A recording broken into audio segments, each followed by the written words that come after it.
Hi everyone, welcome back to my channel. My name's Helen and today I've got a bit of a mixture of a video for you. A kind of life update and then the announcement of a mini readathon that I'm planning to run in November. So the last time I filmed a video was about 5 or 6 months ago. It was actually the wrap up for Eurovisionathon and I'd just lost motivation for doing videos, so I haven't really done any in a while. But a lot has happened in that 6 months. The foot operation that I was meant to have in April has now been done. It happened just at the beginning of October, so I'm kind of hobbling around a bit at the minute. I can't really go anywhere under my own steam. I can't drive, so I need people to actually drop me off in front of places. So yeah, I'm getting used to that, but roll on the end of October because that's when I have my stitches took out and the bandage took off, and then I can start doing things again. My husband turned 40. We didn't have a massive celebration, but we did have close family around our house and we did cake and balloons and that was really nice. But next week is my present to him. I'm taking him to watch Eric Cantona, who is his absolute football hero. He's so into Manchester United. He's doing a gig, he's singing, so we're going to see that. I think Andy would go and see Eric Cantona doing anything, but yeah, we're going to see that, so that'll be nice. I'm getting somebody to drive me literally to outside the venue, and then I will go and I will watch that with Andy, so that should be a really nice time together. Sophie's gone up a year in school. She's in year 4 now and doing really well. And the other bit of news is that I decided to quit my job. I was feeling really stressed. I have done for months. It wasn't worth the toll it was taking on my mental health. So yeah, I don't know what the future's going to hold in terms of work for me, but I may decide to go back and work in health, which is what my degree is in, and I haven't used that degree in since I had Sophie, so 8 years. So that's an option. I've always toyed with the idea of starting my own decluttering business. That's what I'm really passionate about, and I've never really done it because I've always worked at the same time and couldn't really fit it in. I've done things for friends and family and a few paid bits and pieces, but I've never really given myself to it because I didn't really have the confidence. So maybe that's an option. But at the moment I'm just enjoying trying to relax more, letting my anxiety really lower now, because it's took its toll on my body. And so yeah, I am hoping for a much brighter future and to feel a lot happier. So I am seeing the difference already in just a few weeks, and so are family and friends, which is really nice. I feel like I'm coming back to myself and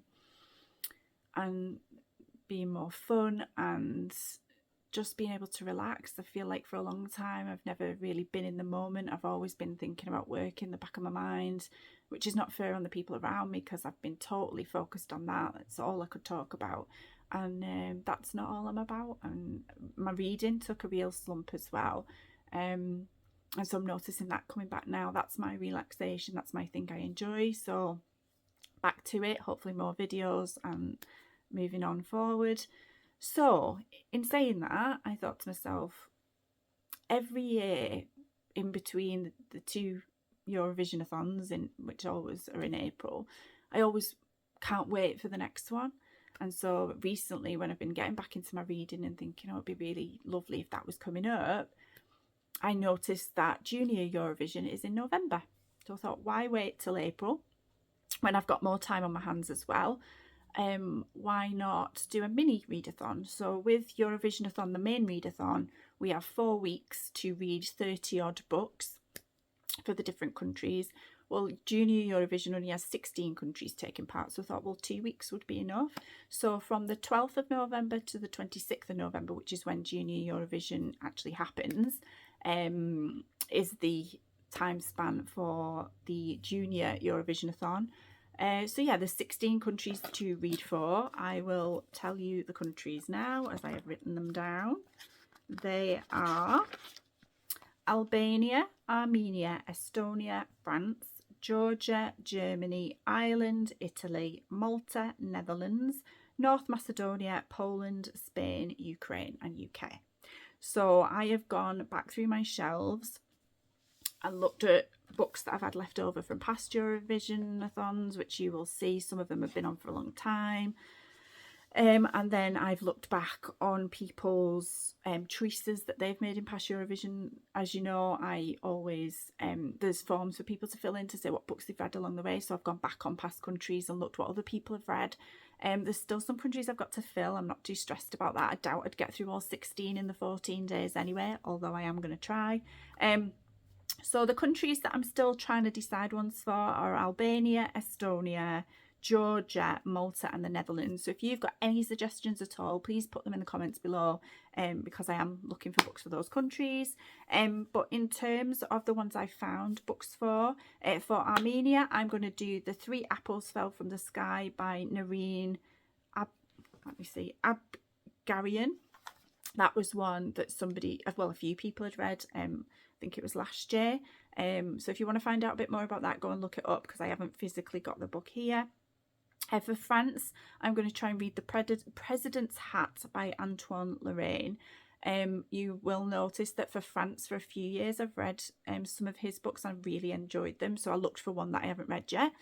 So I'll be reading that one. For Germany, recently, I've still got the sticker on for the 3 for £6 from the works. I picked up Somewhere in the Crowd. I've heard a few people mention this, by Katrina Logan. It says 4 people, 12 years, 1 Eurovision. So it says, Eurovision has always been the highlight of Millie's year. The one night she can let her hair down, throw on some glitter and step outside her comfort zone. So when she and her best friend James get the chance to see the grand final live, it's a dream come true. When their disastrous attempt to break backstage sees them collide with carefree German singer Ingrid and charming Australian backpacker Noah, it might just spark the friendship and the promise of a lifetime. The 4 of them vow to reunite for every final, every year, every Eurovision. So I'm excited for that one, and I'm reading that for Germany. For Ireland, I think I picked this one up, maybe I picked it up for last year's, and then Ireland got kicked out, so I decided not to read it. But From Ireland with Love by Liz Hurley, not the Liz Hurley that we all know, a different Liz Hurley. It says, Nick Byrne is the sensible one of the 5 Hiverton sisters, independent, motivated and successfully running her own business without using her family estate to give her a leg up. But when Nick finds herself out of work, her mind wanders to her father. She hardly knows anything about her orphaned parent and longs for some answers. With her newly gifted dog, Nick sets off to Ireland to retrace her family history. However, the high-flying city girl soon learns that every adventure comes with surprises, even in the shape of a romance. Will she take home more than she bargained for? So that sounds really good. So that's my one for Ireland. Italy, you will see this one in quite a few of my videos, Messy Wonderful Us by Catherine Isaac. I think if I don't read it for this mini readathon now, I will just unhaul it, because I'm just not reaching for it, and I don't know why. I don't know if it's the cover that's putting me off. I won't read the blurb to you because I've done that in past videos, so if you want to see that, go back and check it in my Eurovisionathon thread. There's one in YouTube of all the past Eurovisionathons. Look back on those videos and there will be a description of that. North Macedonia, I'm going to read The Road Before Me Weeps by Nick Thorpe. I have got that one here actually. This was one that I found in the sale at Waterstones on their website. It says, several million refugees and migrants set out for Europe from 2014 to 2018, spurred by war and chaos in Syria and Iraq, violence in Afghanistan and hopelessness in countries bordering war zones. In 2015 and 2016, the Western Balkans from Turkey through Greece, Macedonia, Bulgaria, Serbia and Hungary was their main entry route. As a BBC correspondent based in Budapest for more than 3 decades, Nick Thorpe was perfectly placed to cover the birth of the route, its heyday and the attempts of numerous states to close it ever since. This is his intimate portrait of the daily lives of those stuck in razor wire enclosures or on the move along forest tracks, railway lines, motorways, and of the smugglers, border police and political leaders who help exploit or obstruct them. So I'm going to read that one for North Macedonia. It mentions it in that blurb, so I'm hoping there's something mentioned in the book. But yeah, that should be an interesting one to read. Poland, again, this is one that's been on my list for a while. I won't read the blurb because you'll be able to check it out in my other videos. The Zookeeper's Wife by Diane Ackerman. This is based on a true story of an unlikely heroine. So yes, again, if I don't read this one this time, I will probably unhaul that one. So that was Poland. Spain, again, past videos, unhauling this time. The Pilgrimage by Paulo Coelho. And it's somebody travelling the you know, the pilgrimage of the Compostela, is it? I've read lots of books on this. I've seen lots of programs on it. It doesn't even say it on the back, the place. What's it called? Santiago de Compostela. Is that it? Yeah, that sounds it. So again, unhauling if I don't read this one. Ukraine, I read the short history of tractors and really enjoyed that one. So by the same author, Marina Lewicka. I'm going to read 2 caravans for that. And then UK, I never tend to pick one for that because I've got lots of UK authors and books set in the UK on my list. So I will just pick one of those at the time that I fancy. So yeah, 16 countries. Please come and join. I've set up a story graph again for the 16 countries that opens on the 12th of November. So by all means go across there. I'll put the link in the comments below. Go and join the story graph. The Discord again, if you want the link to the Discord, that's still open from last time. There's lots of people still on there. So I've opened up a channel specifically for Junior Eurovisionathon 2023. I'll use the same hashtag on Twitter, hashtag Eurovisionathon, the same on Instagram. I'm on all of those. So yeah, if you can't wait till Eurovisionathon 2024, this is the perfect opportunity to maybe read some of the books that you've still got on your shelves from last time, find some new ones, and then ones that you have left over you can then read for Eurovisionathon 2024.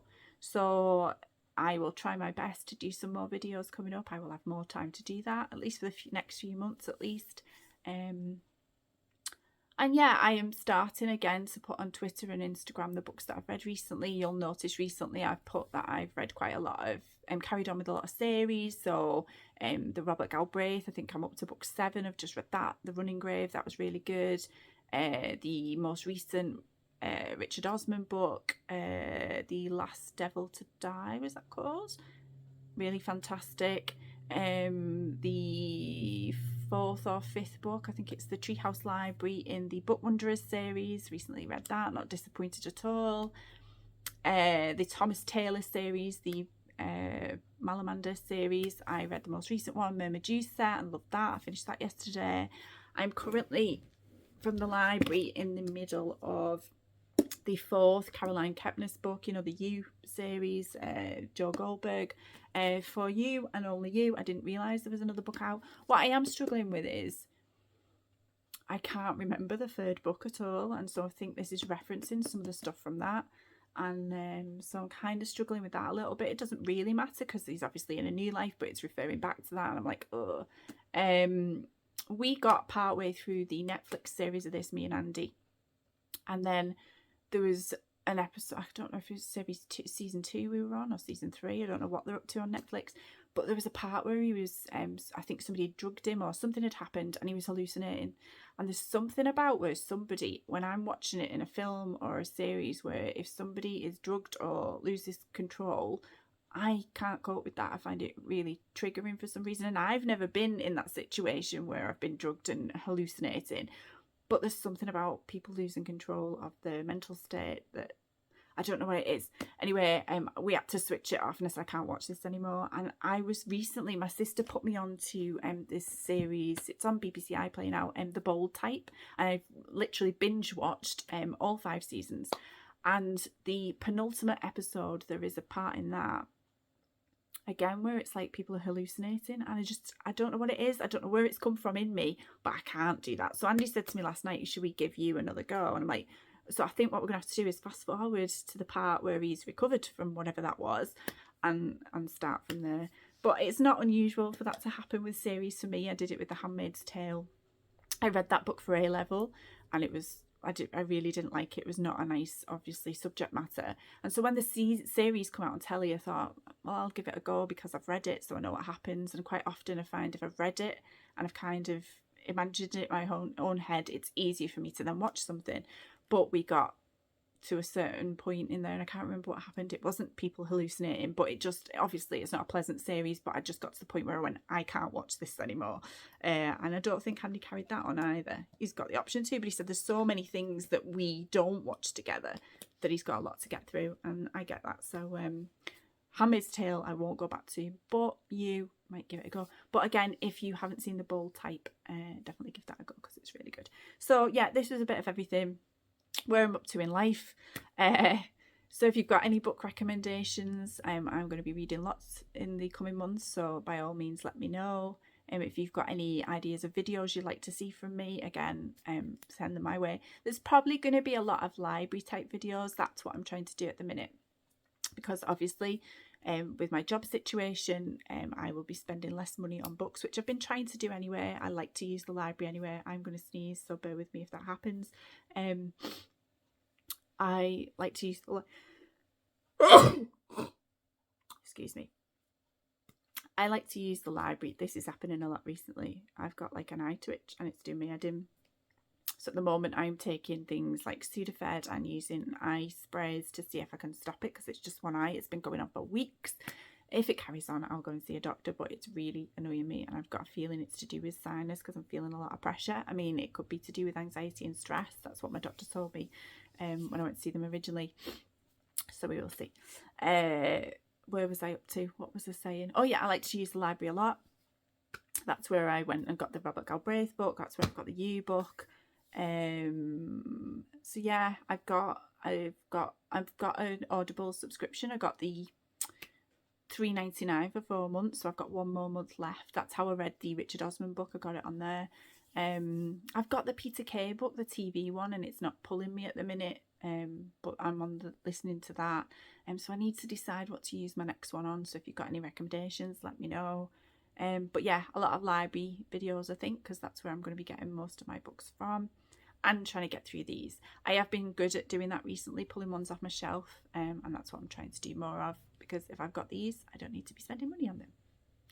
So yeah, I'll put all the information below. I haven't got the sign up form yet. Andy's going to do that for me, and obviously we can't tick off our books or type them into the form until the readathon starts. I will find out all the information about what the cut-off time is on the day of Junior Eurovision.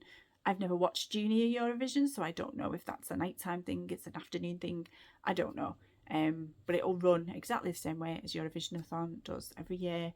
There might just be a handful of us. Not everybody can take part this year, especially with it being so late notice. I mean, today we are on... What day are we on today? Is it the 21st today? And it starts on the 12th. So some people have already said to me, I haven't got time. That's fine. Even if it just ends up being me doing it, great, that's fine. It's just something to get me back into my reading and really enjoy that passion again. And Eurovisionathon makes me happy. So thank you for watching. Hopefully it won't be too long before you hear from me again, and I will speak soon. Bye. Hi, it's me again. I just thought, I've just come off recording that video and realised that there might be people watching. I tend to think that people who watch this channel now, or specifically the Eurovisionathon videos, are people who've took part before. However, if you haven't, the basic premise is, or at least for this mini one, will be from the 12th to the 26th of November, you've got 2 weeks to read as many of the Eurovision countries that are taking part in Junior Eurovision. So I've listed the 16 already. So you can only read 1 book per country. And then at the end of the readathon, once the cut-off has been, the time of Junior Eurovision starts, you will then get the points of what that country gets in Eurovisionathon. So I just thought I'd pop on and say that in case there's any new people who are deciding to take part in Eurovisionathon for the first time during this mini round. But like I say, it really officially runs in April through to May for a month normally. So yeah, I can't believe that I just acted as if everybody knew. So again, I will see you next time. Bye.